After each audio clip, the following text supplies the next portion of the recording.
Hermanos, buenos días. Los saludo en el nombre del Señor. Les invito que por favor me acompañen con la copia de sus Biblias al libro de Colosenses, la carta a los Colosenses. En el capítulo 3 vamos a leer nuevamente el versículo del 1 al 7. Ese es el texto que hemos venido utilizando para tratar el tema de la mortificación del pecado. Hoy día vamos a predicar un sermón más, el domingo que viene un último sermón. Y esperamos, hermanos, de que esta doctrina que estamos enseñando sea pues de bendición para cada uno de nosotros. Colosenses capítulo 3, versículos del 1 al 7, la palabra del Señor dice: Si pues habéis resucitado con Cristo, buscad las cosas de arriba donde está Cristo, sentado a la diestra de Dios. Poned la mira en las cosas de arriba, no en las de la tierra, porque habéis muerto y vuestra vida está escondida con Cristo en Dios. Cuando Cristo, vuestra vida, se manifieste, entonces vosotros también seréis manifestados con Él en gloria. Haced morir, pues, lo terrenal en vosotros: fornicación, impureza, pasiones desordenadas, malos deseos y avaricia, que es idolatría. Cosas por las cuales la ira de Dios viene sobre los hijos de desobediencia, en las cuales vosotros también anduvisteis en otro tiempo cuando vivíais en ellas. Amén, hermanos, que el Señor bendiga su palabra. Y esta doctrina de la mortificación, hermanos, es una doctrina fundamental, es una doctrina muy, muy importante. Yo no soy así de poner, como hacen en el triaje, doctrinas primarias, secundarias. Eso no existe. Pero esta es una doctrina que tiene que ver con el Evangelio, porque el Evangelio dice: Cristo murió por nuestros pecados. Y el pecado es ahora, en su estado remanente en cada uno de nosotros, es y debe ser ahora mortificado, debe ser mortificado. Ayer por la noche, hermanos, ya cuando estábamos preparados para dormir y habíamos apagado las luces y todo, nosotros tenemos la costumbre, bueno, mi hijo tiene la costumbre de leer su Biblia. Hay una Biblia ahí cerca de nosotros y todas las noches él la lee. No puede dormir si no se lee esa Biblia, ¿no? Entonces ayer estuvo pues leyendo la escritura y ya se apagaron las luces y todo, ¿no? Y bueno, yo ya estaba tratando de dormir, había cerrado mis ojos para levantarme temprano el día de hoy, cuando de repente escucho que él hace una pregunta a mi esposa. Y le pregunta: mamá, ¿y cuál es la evidencia que el Espíritu Santo mora en un creyente? ¿Cuál es la evidencia? Y miren la pregunta que hace un niño, hermanos. ¿Cuál es la evidencia que el Espíritu Santo mora en la vida de una persona? Bueno, ahí se abrieron mis ojos, ¿no? Yo ya estaba, ahí se abrieron mis ojos y se abrieron mis oídos, ¿no? Y mi esposa le dio la respuesta a él, precisamente utilizando pues las palabras del Señor Jesucristo, ¿no? Cómo es que una persona sabe que el Espíritu Santo, pues por sus obras, las obras que Él hace en nosotros. Y le pone el ejemplo, ¿no? Y le dice, ¿tú puedes ver el viento? Y mi hijo respondía: no, el viento no se ve. Pero tú puedes ver cómo el viento mueve las hojas de los árboles. Sí, eso es lo que hace el Espíritu Santo. Hermanos, el Espíritu Santo, para concluir, ¿no?, se le dijo, produce obediencia. ¿Qué dicen ustedes? ¿El Espíritu Santo produce obediencia o no produce obediencia? En uno de estos sermones que yo había estado compartiendo con ustedes, hablé precisamente de una pregunta, planteé una pregunta para nosotros, para nuestro corazón. ¿Hay algún mandamiento en la Escritura que un creyente no pueda cumplir? ¿Y por qué les comento esto, hermanos? Porque Dios demanda obediencia cuando el hombre está en el pacto de obras, y también demanda obediencia cuando el hombre está en el pacto de gracia. ¿En qué momento el hombre deja de ser obediente o puede dejar de ser obediente a Dios? En ninguna forma. En el pacto de obras Dios dice: haz esto y vivirás. Y en el pacto de gracia el Señor dice: yo voy a hacer esto para que tú vivas. pero siempre hay obediencia. Y yo me quedaba así un poco, hermanos, yo me puse a pensar inmediatamente en el sermón que yo ya había escrito, porque este sermón lo terminé ya de escribir como ayer, no recuerdo, como antes de las 6 de la tarde.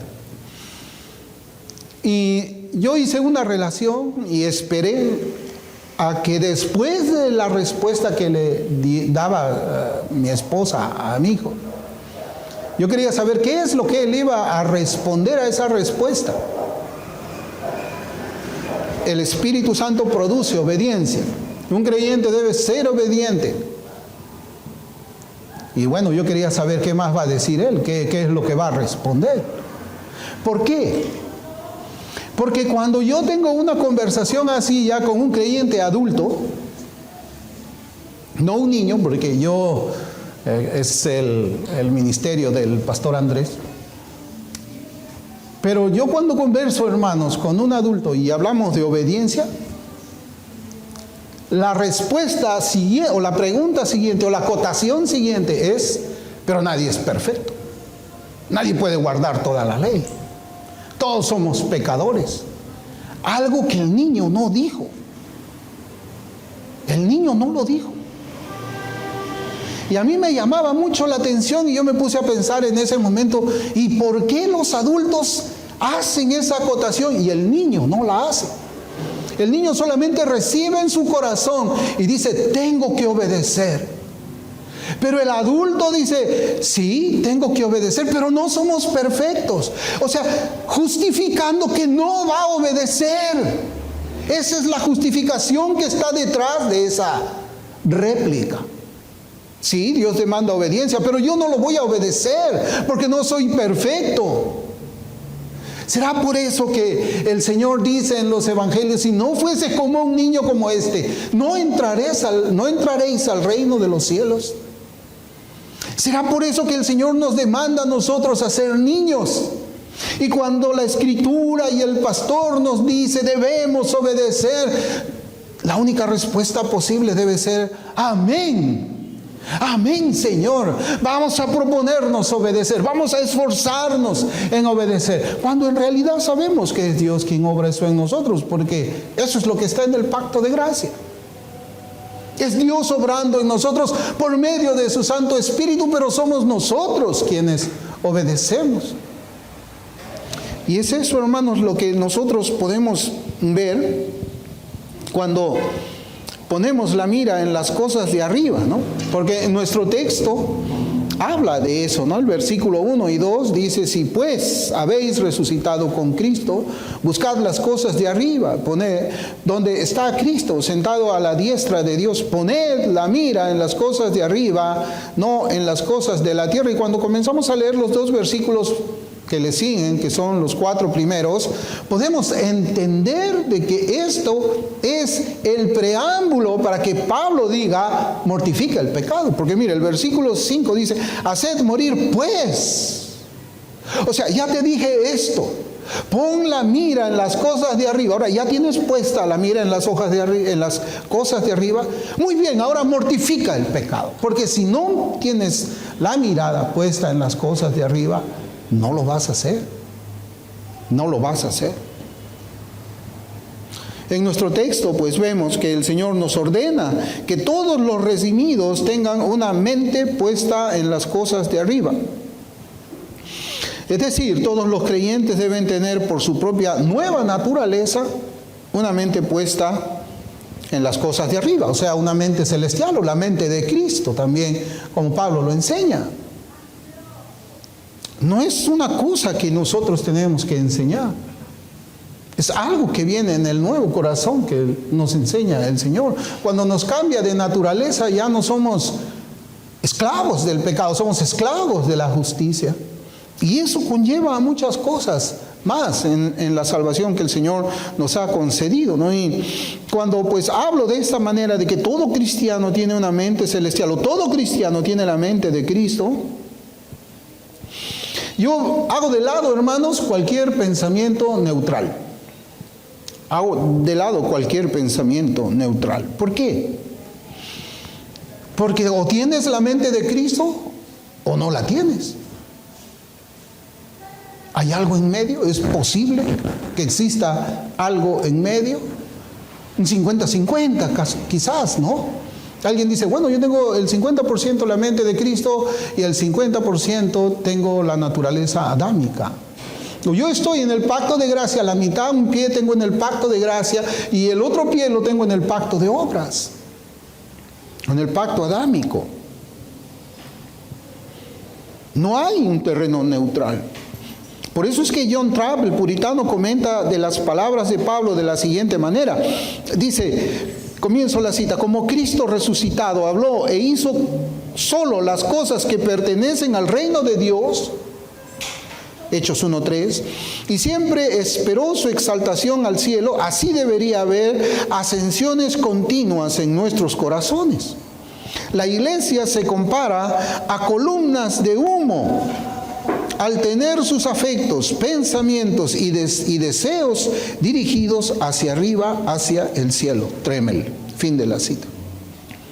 Es decir, hermanos, ¿qué es lo que nos enseña aquí John Trapp en su comentario? Él nos enseña que así como el humo viaja natural y forzosamente hacia los cielos, de la misma forma con los pensamientos de todos los creyentes. No hay término medio. Sin embargo, el mundo, el diablo y el pecado remanente en nosotros se presentan como obstáculos en esa tarea de pensar todas las cosas celestialmente. Pero es que nosotros debemos de pensar todas las cosas de una manera celestial. Debemos de ejercitar la mente de Cristo. Un ejemplo lo vemos en la formación que el Señor hizo con sus apóstoles. Fue una formación gradual, mientras Él estuvo 3 años y medio con ellos aquí en la tierra. Pero vemos ahí de que ellos progresaban poco a poco, pero progresaban espiritualmente en sus vidas. No existe un cambio radical quizás en lo que es la santificación, porque entendemos que la santificación es progresiva. Hay un rompimiento dramático con el pecado cuando el Señor nos traslada del reino de las tinieblas al reino de su luz admirable. Hay un rompimiento dramático, hay un cambio total que todas las personas deben de observar. Pero de ahí, una vez que nacemos de nuevo, el cambio es gradual, es poco a poco. Hay un cambio, hay un crecimiento a la estatura de Cristo. Posiblemente nosotros hemos nacido pesando o midiendo 50 centímetros cuando salimos del vientre de nuestra madre, pero hoy día ya no medimos así. Y es parte de una revisión médica. Cuando íbamos al médico, ¿qué hacía? La doctora nos medía cuánto hemos aumentado de peso, cuánto hemos aumentado de estatura. ¿Por qué? Porque estamos vivos. Una persona muerta no crece. Una persona muerta no aumenta de peso. Entonces hay un progreso espiritual, que es la santificación progresiva. Hubo un cambio radical en sus vidas. Pero esta división la podríamos llamar los apóstoles antes de la venida del Espíritu Santo y los apóstoles después de la venida del Espíritu Santo. Es allí donde nosotros encontramos una explicación, hermanos, a cómo es que ellos cambian el carácter que tienen antes de Pentecostés y después de Pentecostés. Ahora, ¿en qué tiempo vivimos nosotros? En el tiempo después de Pentecostés. Antes el Espíritu de Dios estaba sobre ellos y luego de Pentecostés y en todos los creyentes el Espíritu Santo está en nosotros y el Espíritu Santo está produciendo las obras del Espíritu.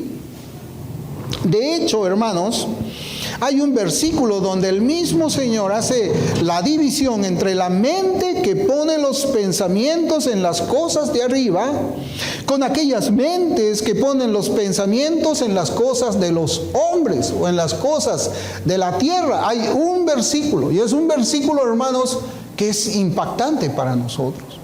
Está en Mateo capítulo 16, versículo 23.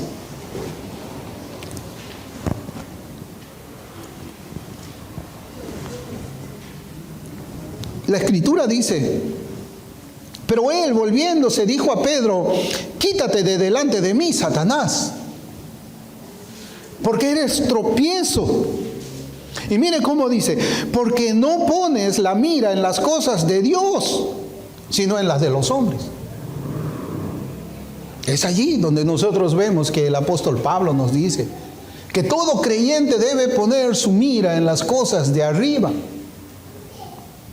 Adam Clarke, él comenta de las últimas palabras del Señor en los siguientes términos.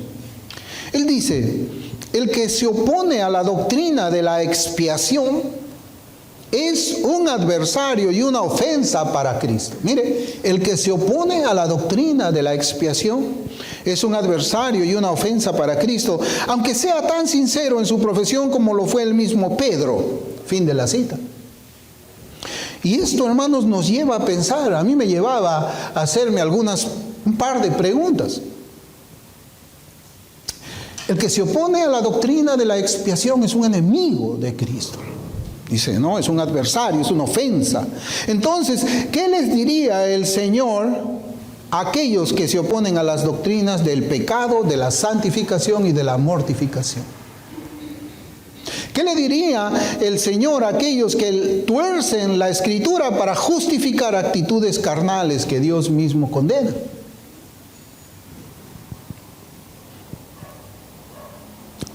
Nuestro texto, hermanos, enseña que tener la mira en las cosas de arriba, en las cosas celestiales, ofrece una mayor satisfacción para cualquier ser humano.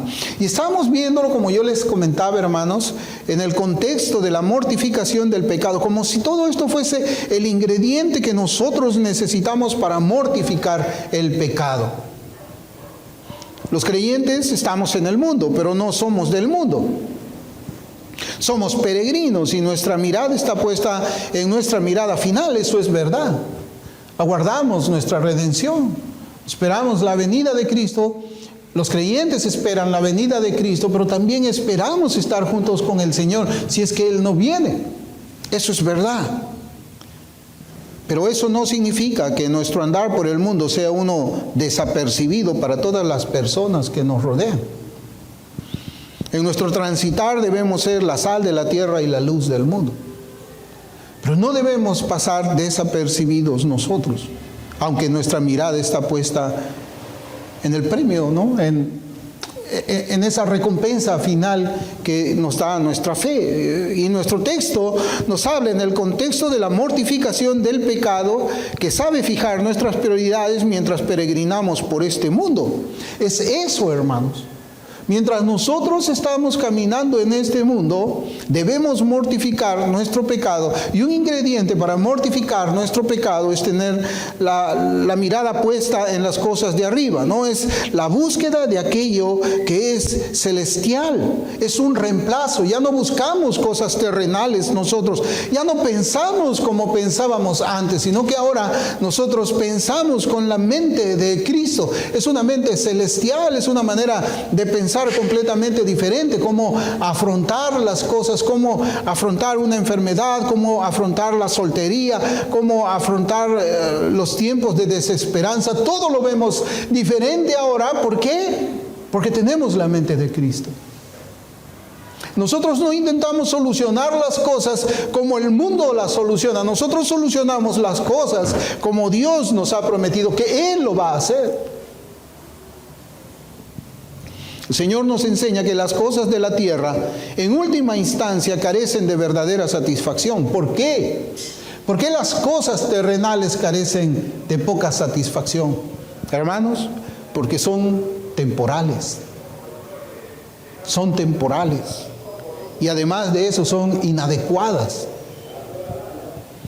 Entender que las cosas terrenales no pueden proporcionar satisfacción eterna nos conduce a que abracemos una mente puesta en las cosas celestiales, y esto nos lleva a poner orden en nuestras vidas y nos ayuda a tratar nuestros deseos de la manera que agrada a Dios. Tenemos que pensar diferente. Un cristiano piensa diferente, actúa diferente. ¿Por qué actúa diferente? Porque piensa distinto. Frente a los problemas de la vida, a los desafíos de la vida, el cristiano no piensa igual que una persona que está sin Cristo en las cosas eternas, aún en las cosas del día a día. Hermanos, todas las posesiones que están en el mundo, y aquí fíjense, cuando hablamos de todas las cosas materiales, hablamos pues cosas materiales, una cuenta bancaria, un automóvil, un inmueble, pero también hablamos de personas. Debemos considerar a las personas. Nuestra relación familiar es temporal. Es temporal.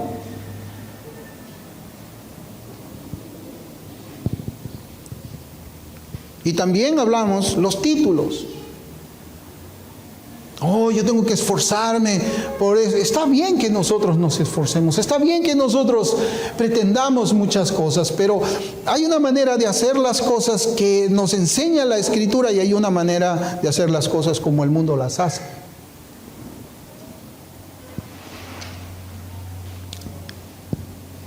Yo ahora, bueno, esto no lo tengo en mis notas, ¿no? Pero yo cuando les comentaba esto, hermanos, hay formas como es que se pueden conseguir algunas cosas. Por ejemplo, un trabajo. Nosotros podemos saber de que competimos con 20 personas, ¿no? Ahora que uno presenta los currículum por internet y uno envía por ahí el currículum y salen, bueno, hay 20 personas más compitiendo contigo. A veces yo he visto, hermanos, hasta 100 personas compitiendo para un puesto. Cuando uno le da clic y aparece ahí, ya estás en la fila de 100, ¿no? Y el mundo, hermanos, piensa de una manera al momento de hacer su currículum vitae. Y yo les comparto que en alguna oportunidad yo vi que había vi el currículum de alguno que decía que hablaba el inglés súper avanzado. Wow, decía, ¿no? Porque pues el puesto estaba pidiendo seguramente inglés o no sé, pero eso estaba en el currículum. Y yo le hice la pregunta, ¿y tú hablas inglés súper avanzado? No. ¿Y por qué lo pones? Para competir y ver si me dan el trabajo. Esa manera de pensar, hermanos, excluye a la persona de Dios. Y te deja a ti como el todopoderoso que tienes que hacer aquellas cosas que inclusive chocan contra la voluntad de Dios para que tú alcances esa meta. Y seguramente una persona así puede estar diciéndole a la iglesia, hermanos, me he presentado a un trabajo, hay 100 personas, oren para que yo pueda conseguir ese puesto. ¿Y cómo vamos a orar si hay un currículum que dice mentiras? ¿Cómo la iglesia puede orar por eso? Yo creo, hermanos, de que un creyente lo ve distinto, ¿no? Un creyente agarra y dice, bueno, yo no sé hablar inglés, pondré inglés súper básico. Y en el nombre del Señor que vaya ahí, ¿no? Y el Señor hará que yo halle gracia. Y si ese trabajo el Señor lo tiene para mí, me lo dará. Y si no lo tiene para mí, pues no me lo dará. Así es como piensa una mente celestial. Mirando al Señor, no forzando las cosas. Tengo que hacer esto para conseguir, tengo que hacer esto para conseguir, para que se quede conmigo esto y esto. No. ¿Por qué? Porque actuar de esa manera nos conduce a pecar. Y actuar de esa manera es opuesto a mortificar el pecado. Al contrario, cuando una persona que ha hecho una profesión de fe y hace eso, lo único que está consiguiendo, hermanos, es que hundirse.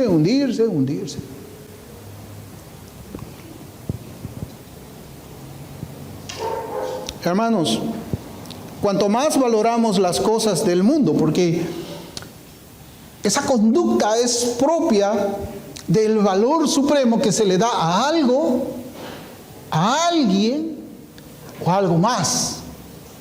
Todo lo que está en la tierra, ¿no? Como les digo, incluye personas y cosas materiales y cosas inmateriales como la fama y así, ¿no? Todas esas cosas, cuando son más valoradas, esas cosas temporales, mayor es el potencial de sufrir. Mayor es el potencial de sufrir. Generalmente cuando yo hablo esto, hermanos, mi mente camina inmediatamente, se va inmediatamente a lo que algunos enseñan como el suicidio cristiano o el suicidio del no cristiano. ¿Por qué una persona se suicida? Eso es hablar un poco acerca de la filosofía del suicidio, ¿no? ¿Por qué un hombre se suicida porque la novia lo deja? Como ha pasado, hermanos, en la iglesia de John MacArthur, ¿no? ¿Por qué?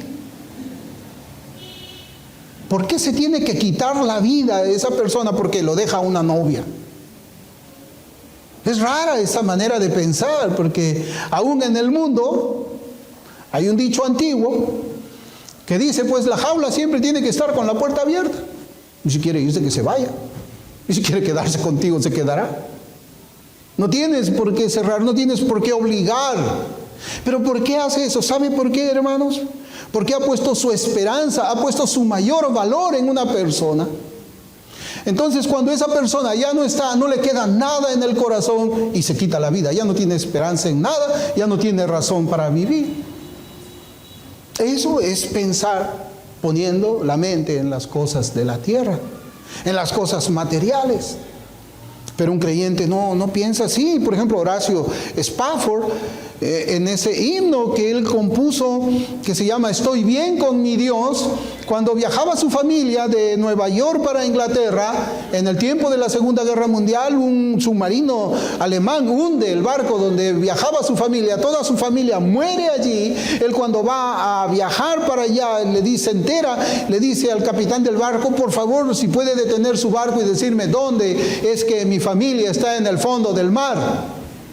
¿Qué hace él? Compone un himno. Ese himno lo compone felizmente, o felizmente, no sé, lo compone en ese momento de desgracia en su vida. Estoy bien con mi Dios. Y lo compuso mientras su familia estaba muerta en el fondo del mar, allí mismo. ¿Por qué? Porque él tenía la mirada puesta en las cosas de arriba. No pecó. Cuando nosotros tenemos la mirada puesta en las cosas terrenales, vamos a pecar. Nos vamos a olvidar de mortificar el pecado. Las cosas materiales, hermanos, pueden ser robadas. Las personas mueren. Las personas traicionan. Y la fama es momentánea. En oposición, las cosas de arriba pueden ofrecer una satisfacción duradera, ya que las cosas espirituales son constantes e inmutables, no cambian. Conceptos, por ejemplo, como la justificación, la remisión de los pecados y la reconciliación permanecen y no se pueden perder. No lo puedes perder. Por eso es que un corazón lleno de la gracia de Dios encuentra satisfacción y consuelos genuinos en la naturaleza inmutable de las realidades espirituales, en oposición a la naturaleza efímera de los deseos terrenales. Debemos tener la mente puesta en las cosas de arriba. Y a veces es duro, ¿no, hermanos? Cuando uno habla así, las cosas te las pueden robar. Día llegas a tu casa y te vaciaron todo. ¿Qué haces ahí? ¿Blasfemas de Dios? ¿Qué haces ahí? Las personas también mueren o traicionan. Traicionan, hermano. Yo he visto, he sentido, he vivido la traición de muchos. Pero como mi esperanza no estaba puesta en ellos, sino en el Señor, es verdad, causa dolor, pero finalmente es la mirada puesta arriba la que te hace seguir hacia adelante, ¿no? Y la fama es momentánea, ¿no? El que busca la fama, en realidad, hermanos, hay muchos, yo sí sé que hay muchos, ¿no? ¿Y saben cómo me doy cuenta, hermanos, que buscan la fama, así, muchos podcasters cristianos? Yo no me acuerdo bien cómo se dice en inglés, pero hay un dicho que generalmente lo usan cuando que te ponen la carnada, tú la muerdes y después te lo cambian, make and bite, termina algo así, no me acuerdo cómo es. Ahora, cuando tú, por ejemplo, entras ahí y miras ahí, ¿no? La portadita ahí en YouTube, La portadita dice, por ejemplo, ¿no? John MacArthur es así, es asá, ¿no? Como que va a criticarlo a él, ¿no? Y bueno, yo no les he dado clic. Delante del Señor se lo digo, ¿no? Pero yo cuando veo esa portada digo, pero si este hombre es el ídolo, ¿no? ¿Cómo va a poner? Ya. Lo que él quiere es que, no, hay que darle clic, igualito como el mundo, hermanos. ¿Acaso en el mundo también no vemos en el YouTube que dicen, no, que la largaron a Sigrid Bazán y pones el clic y nada, no hay nada de eso? Es mentira, todo lo que ellos quieren es que tú le des clic para que salga el aviso, ellos cobren del YouTube por el aviso y después te hablan cualquier otra cosa menos lo que está ahí. Es algo así como muerde y te cambia, ¿no? O sea, como que tú caes, o sea, ellos, por ejemplo, es así como que te ponen un aviso que te van a vender un celular iPhone en 100 soles a las primeras 100 personas en Ripley. Entonces tú te levantas a las 7 de la mañana, vas, haces tu cola, llega y qué casualidad, ya no hay. Entonces como ya estás en Ripley tienes que comprar otra cosa, te compras el celular Samsung, cualquiera, ¿no? Es para hacerte caer. Y eso, hermanos, lo vemos nosotros, eso es búsqueda de fama. Son personas que buscan fama, buscan reconocimiento y hasta buscan dinero, engañando y mintiendo, poniendo portadas engañosas. Y eso es pecado. Es pecado. La fama te lleva a eso, pues. La avaricia te lleva a eso. A mentir. Pero son cristianos. Es que tienen la mirada puesta en las cosas terrenales, no en las cosas de arriba. Como padre, Dios no permitirá que sus hijos amen las cosas temporales del mundo. No, en 1 Juan capítulo 2, versículos del 15 al 17 voy a leer.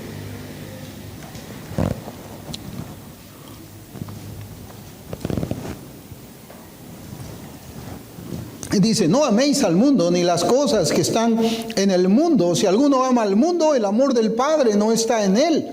Porque todo lo que hay en el mundo, los deseos de la carne, los deseos de los ojos y la vanagloria de la vida, no proviene del Padre, sino del mundo. Y el mundo pasa y sus deseos, pero el que hace la voluntad de Dios permanece para siempre.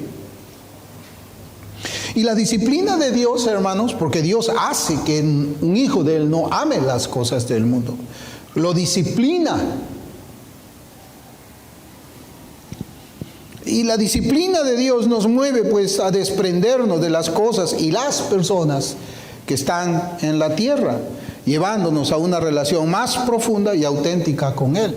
Por eso Hebreos 12:7 dice, si soportáis la disciplina, Dios os trata como a hijos, porque ¿qué hijo es aquel a quien el Padre no disciplina?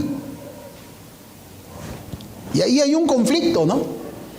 Cuando hay alguien que está caminando en las cosas terrenales y no experimenta la disciplina, y dirá, ¿será que Dios aprueba esto? No me disciplina, debe estar bien, debo estar caminando bien. Bueno, yo estoy actuando así, contrario a lo que la Biblia enseña, y Dios, mira, yo voy a la iglesia y Dios no me prospera.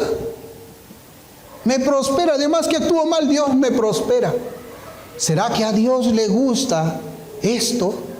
No. Es que no eres hijo, pues.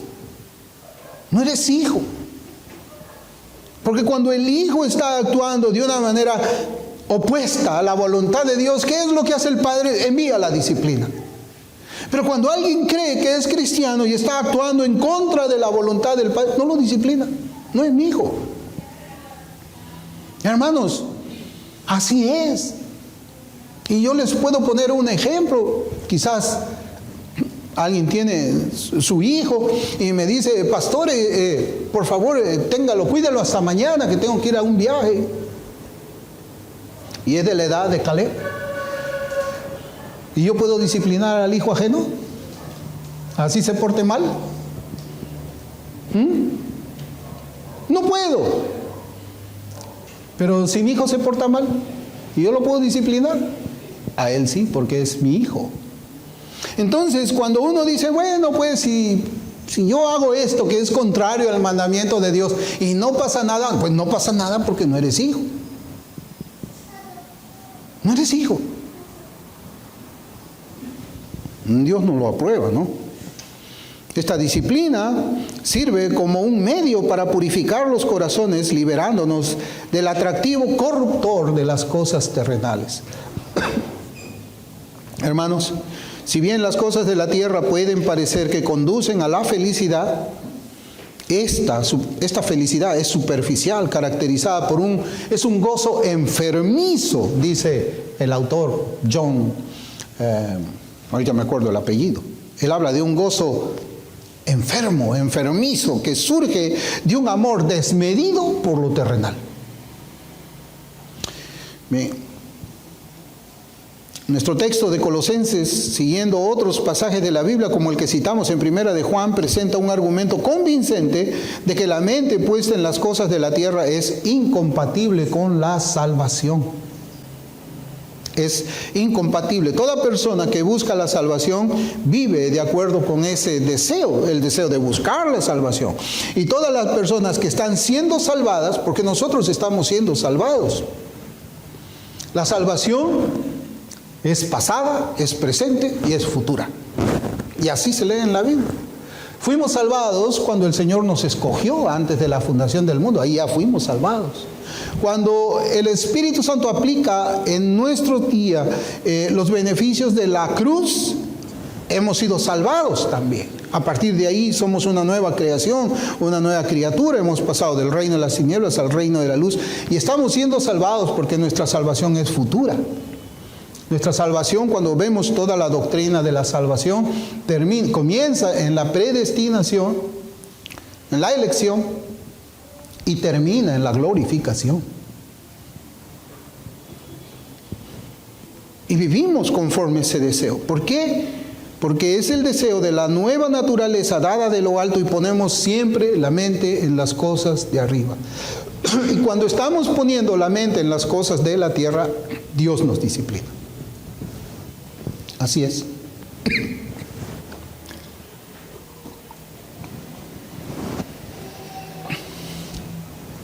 Hay un pasaje, hermanos, donde el Señor hace un contraste entre la lealtad que debe tener el corazón del ser humano, el cual no está limitado solamente al amor al dinero.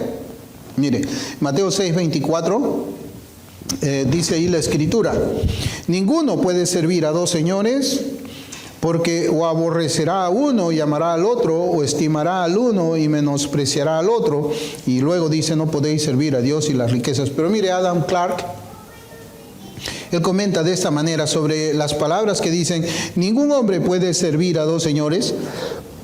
Él dice: el Señor de nuestro corazón puede ser llamado apropiadamente el amor que reina en él. Servimos solo aquello que amamos supremamente.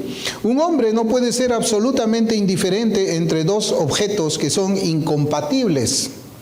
Tiende a despreciar y odiar todo aquello que no ama supremamente cuando se presenta la necesidad de una elección. Es interesante lo que dice acá, pues, ¿no? Porque o amamos las cosas de arriba supremamente o amamos las cosas de la tierra. Cuando se nos presenta la elección, ¿qué quieres? ¿Qué es lo que tú quieres? ¿Tener la mente puesta en las cosas de arriba o la mente en las cosas de la tierra? Es una elección. ¿Quieres hacer esto a tu manera o quieres hacer esto a la manera de Dios? Es una elección, moralmente hablando. Nuestras elecciones personales tienen connotación moral delante de Dios. Y lo que finalmente nosotros escogemos va a determinar a quién es nuestra lealtad en el corazón. Si es a Cristo que está arriba y donde están las cosas de arriba, o es a las cosas de la tierra. Es una elección. Alguno puede decir: pero podemos amar las cosas de la tierra hasta que las consigamos y luego seguiremos amando a Dios. ¿Sí? O sea, volviendo a ese ejemplo del currículum, bueno, voy a poner que yo hablo 4 idiomas, ¿no? Y aunque habla el español completamente mal, pero dice que habla 4 idiomas, no consigue el trabajo con esa mentira, pero después dice, bueno, ya tengo el trabajo, gracias a Dios ya tengo el trabajo, ahora sí voy a portarme bien. No sé, hermanos, si eso puede ser posible.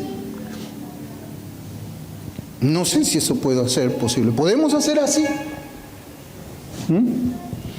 ¿Acaso podemos decir que eso no es una total infidelidad a Dios?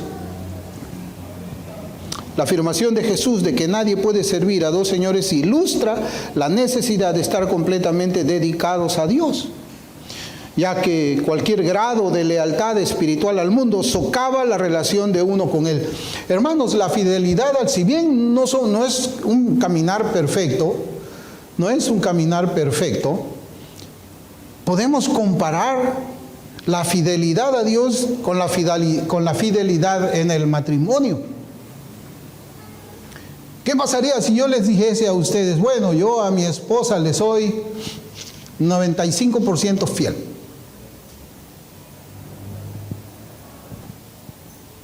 ¿Qué diría mi esposa? Mi esposa me botaría de la casa. A veces, como que 95%. ¿Te me vas de la casa en este momento? ¿O alguna mujer aceptaría que su esposo le sea 95%, 99% fiel? ¿Alguna mujer aceptaría eso? Ninguna, ¿no? Pero nosotros sí queremos que Dios acepte eso, ¿no? Queremos que Dios acepte una fidelidad del 99%. No, hermanos. Tenemos que aprender a ver las cosas de esa manera, ¿no? Y precisamente estos textos nos ayudan para revisar, para examinar nuestro corazón. Y debemos preguntarnos, ¿soy 100% fiel a Dios? Yo no estoy hablando si es perfecto, porque en un matrimonio puede haber también discusiones, ¿no? No, ¿qué matrimonio no ha habido? Pues unas escaramuzas ahí entre el esposo y la esposa. No quiero ir, o no sé. Pero al final se terminan amistando otra vez, ¿no? O sea, el matrimonio no implica que nunca vas a tener una discusión. Pero ¿y la fidelidad?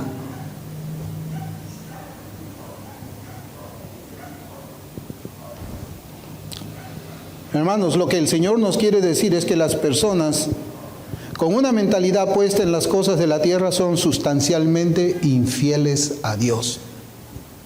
Así son infieles a Dios, 100%.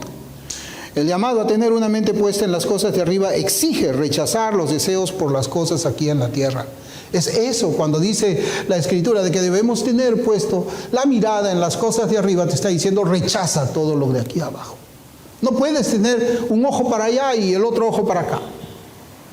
Eso es una enfermedad. Yo no sé si habrá alguna persona que tenga un ojo mirando para este lado y el otro para el otro lado. Los peces nomás, creo, ¿no? Que tienen un ojo mirando para acá y el otro ojo mirando para allá.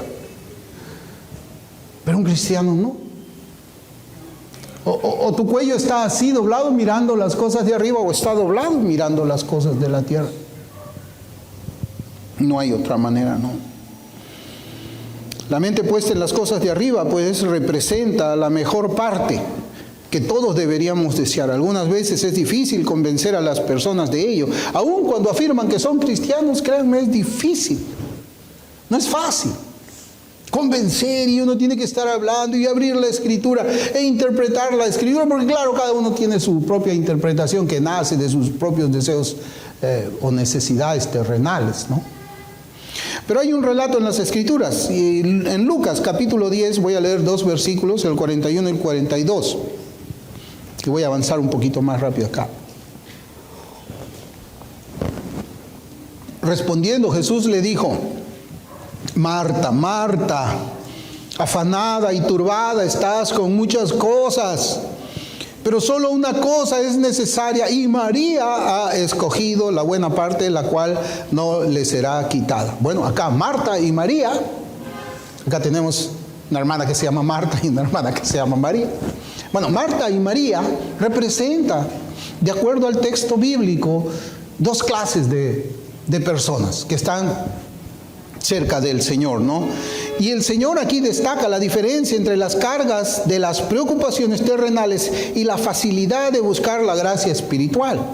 Se describe a Marta como preocupada y ansiosa por sus tareas, lo que ilustra la dificultad y el trabajo que implica adquirir y conservar las cosas de la tierra, un eco de la maldición impuesta a Adán. Ella se esfuerza por lo de la tierra. Ella tiene la mirada en las cosas terrenales, se esfuerza por conseguir más, por conservar lo que ya consiguió, por tratar de buscar más, por proteger. Tiene las cosas puesto en las cosas de la mirada puesta en las cosas de la tierra. Y en contraste, la elección de María de sentarse y buscar la gracia representa pues una búsqueda relajante que, si bien es satisfactoria, es mucho menos pesada que el trabajo terrenal. Hermanos, yo no les estoy diciendo que nosotros no luchemos por alcanzar los objetivos que podemos alcanzar acá como padres. Necesitamos tener un trabajo, tenemos que esforzarnos, tenemos que estudiar, tenemos que hacer muchas cosas. Pero no es ese el punto, sino es el poner las cosas, la mirada en las cosas de la tierra, como algo que es primordial, es sustancial, es vital. Porque como creyentes tenemos que trabajar, tenemos que estudiar para conseguir un aumento, tenemos que estudiar para conseguir una promoción, tenemos que hacer muchas cosas. Pero no es eso de lo que nosotros estamos viendo aquí. Estamos viendo cómo las cosas que están aquí en la tierra a veces nos distraen más para que nosotros nos esforcemos por alcanzarlas, en lugar de estar mirando las cosas de arriba para esforzarnos en alcanzar las cosas de arriba.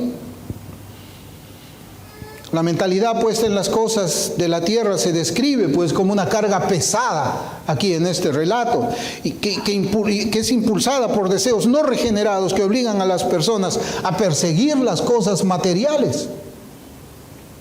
Cuando buscamos las cosas de arriba, mortificamos el pecado. Cuando buscamos las de la tierra, el pecado avanza en los corazones. Y aquí hay un contraste donde María elige un enfoque singular en Cristo que le brinda una satisfacción completa. Es cierto, María también tenía que limpiar la casa, María también tenía que cocinar, María tenía que hacer las cosas que tenía que hacer en la casa, pero su principal preocupación era mirar al Señor. Hay un tiempo para todo. Al abrazar a Cristo, también se recibe la gracia, la justificación, la remisión de pecados, que son bendiciones espirituales que satisfacen sus necesidades sin requerir trabajo adicional. Pareciera que María hubiese recordado perfectamente el pasaje o el versículo, las palabras del Señor que están en Mateo capítulo 6, versículo 33. Dice: mas buscad primeramente el reino de Dios y su justicia, y todas estas cosas os serán añadidas.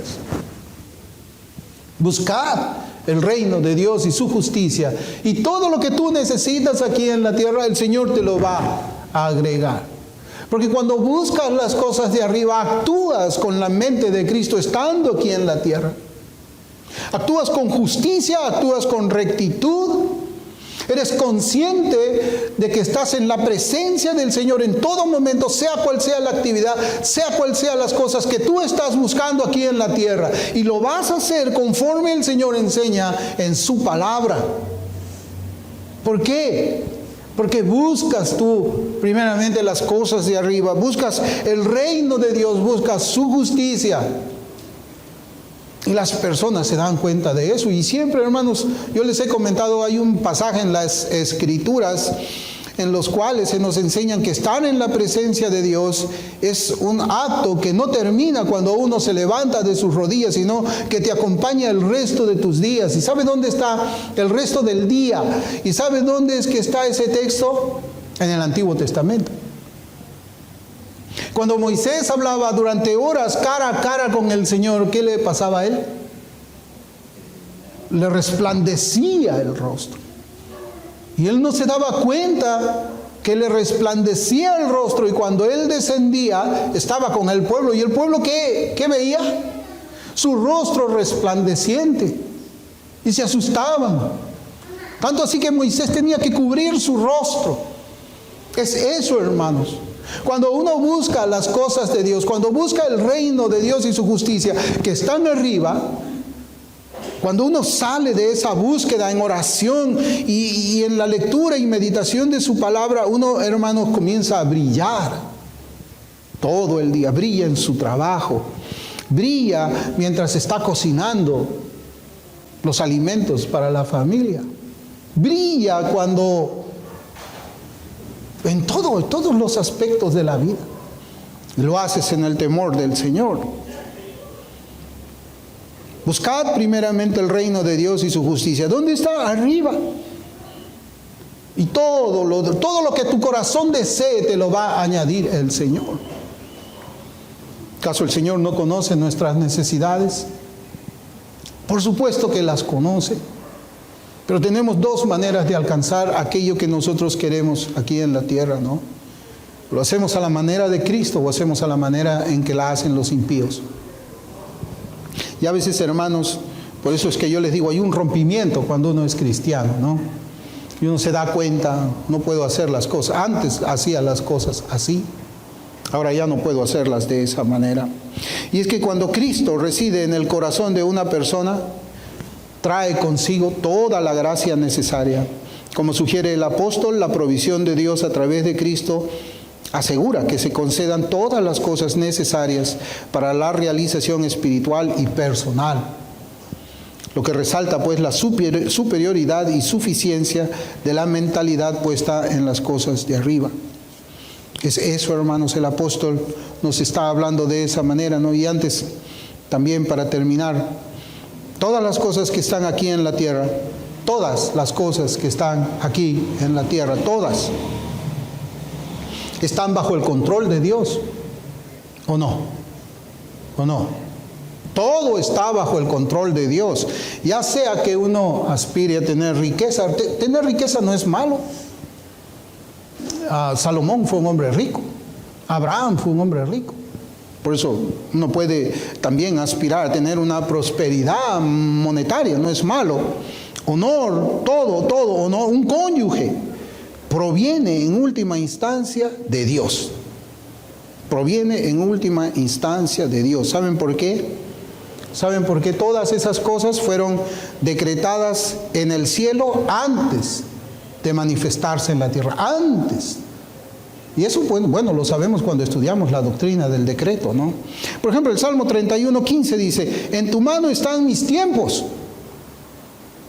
En tu mano están mis tiempos. Y Albert Barnes comenta de esta palabra de Dios en los siguientes términos. Dice: todo lo relacionado con la vida, su origen, su continuidad, sus cambios, sus estaciones, la niñez, la juventud, la mediana edad, la vejez, todo estaba en las manos de Dios.